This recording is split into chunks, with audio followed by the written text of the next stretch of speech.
tinuro yung pagbi-business din doon yung pagtitinda, yung pupunta ka sa canteen pag recess na. Tapos ikaw yung may bit-bit ng ewan ko kung na-experience yun. Yung ikaw yung may bit-bit sa school ng yung ibibenta mo sa classroom nyo. Elementary. Experience nyo ba yun?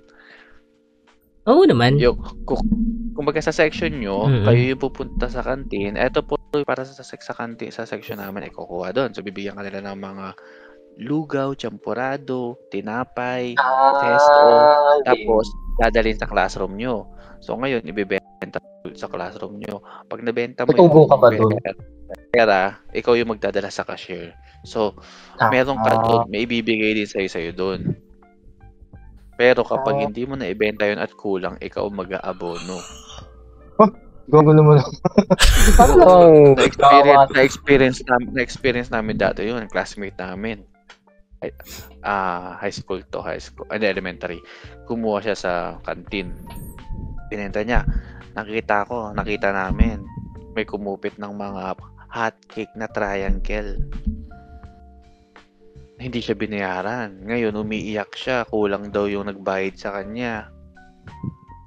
Hanggang ang ginawa namin, nag-donate kami ng piso-piso para lang mapapuno yung kulang niya sa Ganun yun. Kaya yung iba natatakot na kumuha sa kantin. So, palakasan na lang ng loob. Kasi possible kasi nakawan sila tapos ang mangyari delikado kasi yung madami kasing bully, lalo ng elementary, madaming bully. So magkukumpulan sila.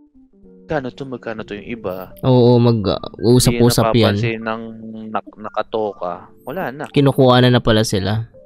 Diyan pinapanganak yung mga scammer natututunan ng mga bata Hindi yung scammer, corrupt.